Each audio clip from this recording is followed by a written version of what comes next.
Everyone, welcome to our YouTube channel success thunder. आज हम लोग एक सीटिंग अरेंजमेंट सॉल्व करेंगे जिसमें 8 लोगों का अरेंजमेंट होगा। कुछ इनसाइड फेस करेंगे, कुछ आउटसाइड फेस करेंगे और साथ ही में हम लोग कुछ सिलॉक्स के क्वेश्चंस भी सॉल्व करेंगे जिसमें लोगों को काफ़ी दिक्कतें आती हैं। तो चलिए पहले हम लोग एक सीटिंग अरेंजमेंट सॉल्व कर लेते हैं। तो पहले आप इस सीटिंग अरेंजमेंट का एक स्क्रीनशॉट लीजिए, इसको खुद से बनाइए, उसके बाद मेरी अप्रोच फॉलो करिए और देखिए कि कौन सी अप्रोच से आपको जल्दी से आप सॉल्व कर पा रहे हो। उसके बाद आगे के लिए आप उसी अप्रोच को फॉलो करते हुए प्रैक्टिस करना क्वेश्चन। इससे आपको काफ़ी मदद मिलेगी एग्जामिनेशन में। क्वेश्चन को आप काफ़ी आसानी से और जल्दी सॉल्व कर पाओगे क्योंकि हमें एग्जामिनेशन में क्वेश्चन को जल्दी ही सॉल्व करना होता है, तभी जाकर के हम एग्जामिनेशन को पास कर पाएंगे।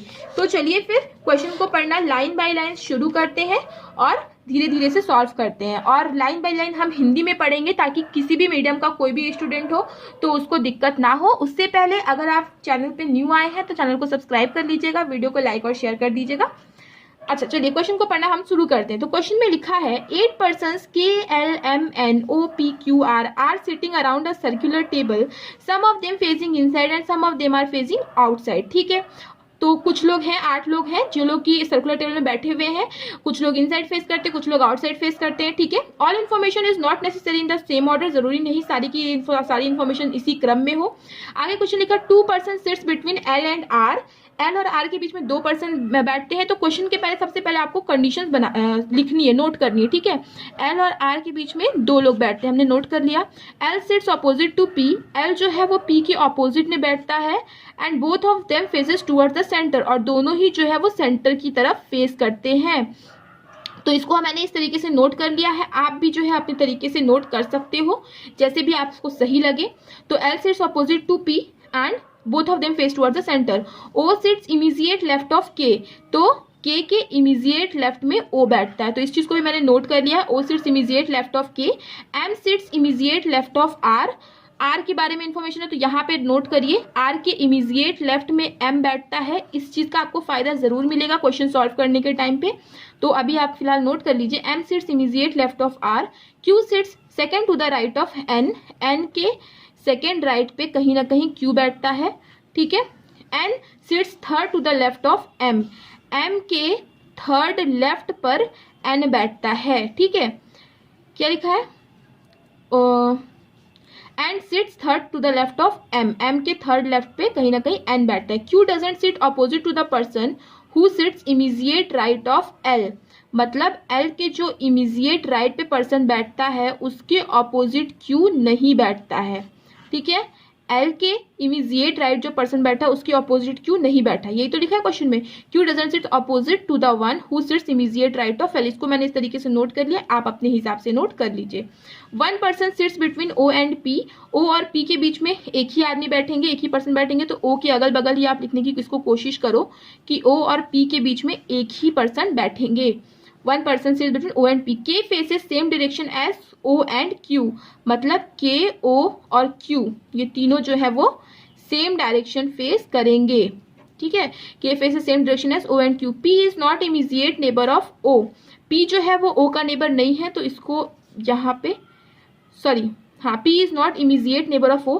देखो क्वेश्चन में ऑलरेडी लिखा है कि ओ और पी जो है वो दोनों ओ और पी जो है दोनों के बीच में एक पर्सन है, तो पी और ओ तो नेबर वैसे भी हो नहीं सकते हैं इमीडिएट नेबर, फिर भी ऐसे करके एक बार लिख दो कि ओ और पी जो है वो नेबर नहीं होंगे। ठीक है, P is not an immediate neighbour of O. Immediate neighbour of K faces opposite to each other, मतलब के जो दोनों इमीडिएट नेबर होंगे ये दोनों ऑपोजिट फेस करेंगे एक दूसरे के जो इमीडिएट है वो दोनों ऑपोजिट फेस करेंगे। तो देखिए क्वेश्चन हमारा हमने लिख लिए, सारी कंडीशंस नोट कर ली है। अब एक हम अरेंजमेंट इसका बना लेते हैं। 2 तो मिनिमम आप बना ही लो, 2-3। ठीक है, अभी जरूरत पड़ेगा आगे तो बनाएंगे, नहीं जरूरत पड़ेगा तो नहीं बनाएंगे। तो यहाँ से देखिए सबसे जो फिक्स इन्फॉर्मेशन है हम लोग वहां से चलने की कोशिश करेंगे। तो एल और पी ऑपोजिट हैं एक दूसरे के और दोनों के दोनों इनसाइड फेस कर रहे हैं। और क्या बोला, एल और आर के बीच में 2 लोग हैं, तो 1 2 आर यहाँ पे आ सकता है, 1 2 आर यहाँ पे भी आ सकता है। तो चलिए फिर दोनों ही एक बार दोनों ही तरीके से लिख देते हैं कि 1 2 एक बार आर यहाँ लिख देते हैं और 1 2 एक बार r को यहाँ लिख देते हैं, तो ये भी हमारा सॉल्व हो गया और ये भी हमारा सॉल्व हो गया।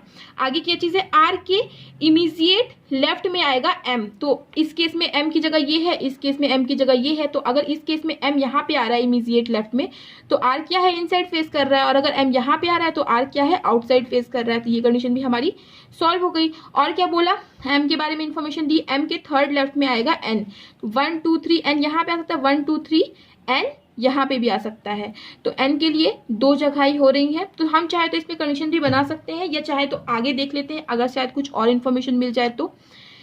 अच्छा देखिए, 1 2 3 n यहाँ पे भी आ सकता है, 1 2 3 n यहाँ पे भी आ सकता है, तो हमारे पास क्या है, 2 2 अभी इस चीज के लिए जगह है।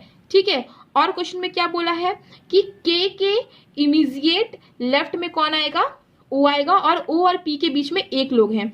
तो देखो P मान लो यहाँ है तो 1 O यहाँ पे नहीं आ सकता, 1 O यहीं पे आ सकता है। इसी तरह P मान लो यहाँ है तो 1 O यहाँ नहीं आ सकता, 1 O यहीं पे आ सकता है।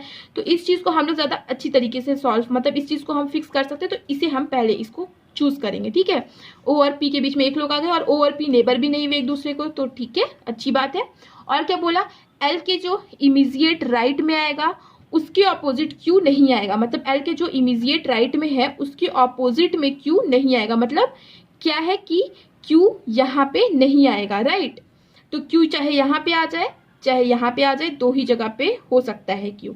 ठीक है, आगे क्या बोला है कि K के इमीडिएट लेफ्ट में आएगा O, मतलब O यहाँ है तो K की केवल ये 2 जगह है, राइट। तो ये चीज हमारी जो है फिक्स हो गई, ये चीज भी हमने समझ ली। आगे लिखा है n के सेकेंड राइट पे Q आएगा, तो एन क्यू चाहे यहाँ आ सकता है, एन क्यू चाहे यहाँ आ सकता है, ये भी इसकी भी काफी जगह काफी सारी पॉसिबिलिटीज बन रही है, लेकिन यहाँ पे है कुछ ही। तो इसके लिए सबसे पहले हम लोग एक बार ट्राई करते हैं कौन सी चीज को हम लोग चूज करेंगे। तो अभी देखो सबसे ज्यादा इन्फॉर्मेशन जो है, सबसे बड़ी इन्फॉर्मेशन दी इसके बारे में, क्योंकि एम के थर्ड लेफ्ट में एन है, तो एम मान लो यहाँ है तो 1 2 3 थर्ड लेफ्ट में एन क्या हो जाएगा, यहाँ पे आ जाएगा, और एन के सेकंड राइट पे क्यू यहाँ पे भी आ सकता है, यहाँ पे भी आ सकता है। उसी तरह एम मान लो यहाँ है तो 1 2 3 एन यहाँ पे आएगा, और एन के सेकंड राइट पे क्यू केवल इस केस में यहीं पे आएगा। तो चलिए एक बार इसको हम लोग सॉल्व करने की कोशिश करते हैं। मान लो एन यहाँ है, ठीक है, और इसको हम एम को इनसाइड फेसिंग देते हैं, तो 1 2 3 एन कहाँ पे आएगा, यहाँ पे आएगा, और फिर एन से क्यू कहाँ पे आएगा, क्यू कहाँ पे आएगा, यहाँ पे आएगा। और क्या बोला कि एल के जो इमीडिएट राइट होगा उसके ऑपोजिट में क्यू नहीं आना है, तो क्यू यहाँ पे नहीं आ रहा है, ठीक है। तो ये कंडीशन हमारी बन सकती है। एक और हम लोग चेक करते हैं कि मान लो एम यहाँ है, एम के थर्ड लेफ्ट में 1 2 3 एन को हम यहाँ रखते हैं, ठीक है, तो क्यू यहाँ पे भी आ सकता है और यहाँ पे भी आ सकता है, कि एन के सेकेंड राइट में क्यू यहाँ पे भी आ सकता है, यहाँ पे भी आ सकता है। और क्या बोला था, एल के इमीडिएट जो राइट होगा उसके ऑपोजिट में जो बंदा बैठेगा वहां पर ही क्यू नहीं आता, मतलब क्यू को केवल इस केस में यहीं पे नहीं आना है। अच्छा यहाँ पे देख लो एल के इमीडिएट राइट ये है, तो इसके ऑपोजिट में क्यू को नहीं आना, मतलब क्यू को केवल यहीं पे नहीं आना। ये चीज हमारी जो है वो क्या हो गई, फिक्स्ड हो गई एकदम। तो चलिए एक बार हम लोग m को इनसाइड फेसिंग करते हैं, एक बार m को आउटसाइड फेसिंग करते हैं, और दोनों ही पॉसिबिलिटीज में फटाफट से चेक कर देते हैं। केवल 2 मिनट लगेंगे, ठीक है। देखो m है, मान लो इस केस में m को इनसाइड फेसिंग करो और m के थर्ड लेफ्ट में 1 2 3 n को यहाँ पे ले आओ, ठीक है। अब यहीं पे एक और पॉसिबिलिटी 2 मिनट में आपकी ड्रॉ हो जाएगी। ये इनसाइड था, ये आउटसाइड था, ये इनसाइड था, ओ का पता नहीं, ठीक है। एक बार एम को आउटसाइड फेसिंग करो, और क्या बोला था, एम के थर्ड लेफ्ट में आना है, तो 1 2 3 एन यहाँ पे आ जाएगा, ठीक है। तो 2 मिनट में पॉसिबिलिटी ड्रॉ हो गई। उसी तरह आप यहाँ पे भी ऐसे ही एक पॉसिबिलिटी 2 मिनट में आप ड्रॉ कर लीजिए। वैसे तो आप ऐसे हाथ से करके भी बना सकते हैं, बट यहाँ पे सबको समझाना है तो इसलिए मैं पॉसिबिलिटी ड्रॉ कर रही हूँ, ठीक है। तो क्यू इस केस में यहाँ पे नहीं आना है।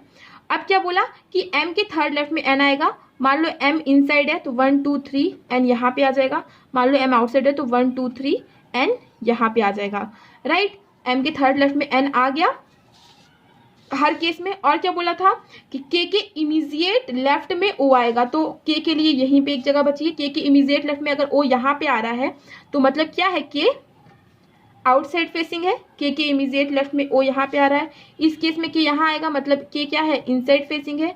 इस केस में k यहाँ पे आएगा, मतलब k क्या होगा, k के इमीडिएट लेफ्ट में ओ को आना है, मतलब के क्या है, आउटसाइड फेसिंग है। इस केस में कि यहाँ पे इमीडिएट लेफ्ट में ओ आ रहा है, मतलब कि इनसाइड फेसिंग है। तो ये पॉसिबिलिटी हमारी सॉल्व हो गई। आगे क्या बोला था, एन के सेकंड राइट पे क्यू, तो यहाँ पे एन के सेकंड राइट पे क्यू की कहीं जगह नहीं बच रही थी, ये कंडीशन गलत। यहाँ पे देखो एन के सेकंड राइट पे क्यू के लिए यहाँ बच रही है जगह, ठीक है। तो ये इस केस में एन क्या है, इनसाइड फेसिंग है। यहाँ पे एन के सेकंड राइट पे क्यू के लिए कोई जगह नहीं बच रही, मतलब ये कंडीशन हमारी गलत हो गई। यहाँ पे एन के सेकंड राइट पे क्यू के लिए ये जगह बच रही है, तो इसका मतलब इस केस में एन क्या है, आउटसाइड फेसिंग है। अब केवल हमारी दो ही पॉसिबिलिटी बची है। आगे क्या बोला, के जो दोनों साइड लोग रहेंगे वो दोनों अपोजिट डायरेक्शन फेस करेंगे, मतलब ये अगर इनसाइड है तो ये आउटसाइड, और इसमें अगर ये इनसाइड है तो ये आउटसाइड फेस करेगा, राइट। ये कंडीशन सॉल्व हो गई। और बोला था के ओ और क्यू तीनों जो है सेम डायरेक्शन फेस करेंगे, तो के आउटसाइड है, ओ आउटसाइड है, क्यू आउटसाइड है, ये तीनों में हो सकता है। इसमें देखो के इनसाइड है, ओ आउटसाइड है, तो अभी इसमें जो है ये फॉलो नहीं कर रहा, तो यही कंडीशन हमारी जो है बिल्कुल सही बैठी है। के ओ और क्यू सेम डायरेक्शन फॉलो कर रहे हैं, एल के जो इमीडिएट राइट में आ रहा है उसके ऑपोजिट में क्यू भी नहीं आ रहा है, तो ये कंडीशन भी सॉल्व हो गई। सारी की सारी कंडीशन सॉल्व हो गई, ये पजल बिल्कुल सटीक बन गई है, ठीक है। आइए अब हम लोग कुछ सिलॉग से क्वेश्चन सॉल्व करते हैं। तो यहाँ क्वेश्चन में लिखा है सम इकोनॉमिक्स आर टैक्स, तो कुछ इकोनॉमिक्स जो होंगे वो टैक्स होंगे। No economics is income, no economics is income, no capital is income, कोई भी कैपिटल जो है वो इनकम नहीं है। तो देखिए कितनी आसानी से हमने इसको प्रोफोर्मा को बना लिया है। अगर आपको सिलॉक्स की सीरीज चाहिए तो आप मुझे कमेंट करके बताइएगा। सिलॉक्स की 0 to हीरो लेवल सीरीज जरूर ले आऊंगी, जिसमें कि आपको हर तरह के सिलॉक्स से क्वेश्चन बनेंगे, सिलॉक्स से क्वेश्चन मिल जाएंगे, सारी कंफ्यूजन दूर हो जाएगी, इसकी मेरी गारंटी है। आपको कहीं से कभी सिलॉक पढ़ने की जरूरत नहीं पड़ेगी। आइए कंक्लूजन देख लेते हैं। सम टैक्स आर नॉट इनकम, कुछ टैक्स जो है वो इनकम नहीं है। तो हाँ देखिए, जो टैक्स का हिस्सा इनकम के जो टैक्स का हिस्सा जो इकोनॉमिक्स के अंदर था वो तो इनकम नहीं होगा, राइट। तो ये कंडीशन हमारी कंक्लूजन सही हो गया। सम टैक्स आर नॉट कैपिटल, कुछ टैक्स कैपिटल भी नहीं है, तो टैक्स और कैपिटल का कोई रिलेशन नहीं, तो ये कंक्लूजन हमारा गलत हो जाएगा, ठीक है। अगर ये पॉसिबिलिटी बोलता तो पॉसिबिलिटी सही हो जाती, क्योंकि ऐसी कोई कंडीशन क्वेश्चन में दी नहीं हुई है जो कि पॉसिबिलिटी को सही होने से रोके। आगे क्वेश्चन में क्या लिखा है, सम आरबीआई आर फाइनेंस, कुछ आरबीआई जो है वो फिनांस है। सम फिनांस आर क्रेडिट, कुछ फिनांस क्रेडिट है। नो क्रेडिट इज फंड, कोई भी क्रेडिट फंड नहीं है। अब इस केस में देखो एफ दो इनिशियल्स हो गए, तो इसलिए मैंने यहाँ पे इसका पूरा नाम लिख दिया ताकि कंफ्यूजन ना हो। क्वेश्चन में लिखा है सम आरबीआई आर फंड, कुछ आरबीआई फंड है, तो नहीं, ऐसा हमें कुछ दिख नहीं रहा है कि कुछ आरबीआई फंड हो।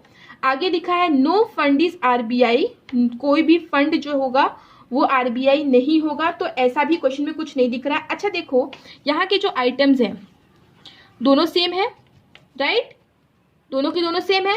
सेकेंड चीज, एक पॉजिटिव है और एक नेगेटिव है, और इन दोनों के बीच में हमें कोई रिलेशन नहीं पता है। जब ऐसी कंडीशन बनती है तो इसमें जो कंडीशन बनती है वो बनती है ईदर और की, राइट। तो इसमें जो कंडीशन बनती है वो ईदर और की बनती है कि दो एलिमेंट्स रहे जिनके बारे में हमें रिलेशन ना पता हो, और उनके बारे में जो कंक्लूजन दिया है वो एक पॉजिटिव हो एक नेगेटिव हो, तो उस केस में ईदर और की कंडीशन बनती है। इसके और भी कंडीशंस होते हैं, केवल यही नहीं होता है, लेकिन इस क्वेश्चन में आपको मैं बता रही हूँ कि इस क्वेश्चन में इसलिए बनेगी।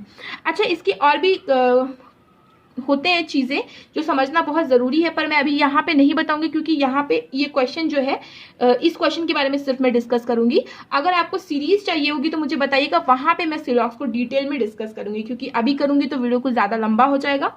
तो चलिए फिर, आई होप आपको वीडियो इन्फॉर्मेटिव लगा होगा, कुछ चीजें आपको समझ में आई होंगी। अगर आपको कुछ भी फायदा हुआ इस वीडियो से तो वीडियो को लाइक करिएगा, शेयर कर दीजिएगा और चैनल को सब्सक्राइब कर दीजिएगा। मिलते हैं अपने नेक्स्ट वीडियो में। Thank you so much for watching. Subscribe to our channel by clicking the subscribe button. Click the bell button and enjoy the latest uploads from our channel.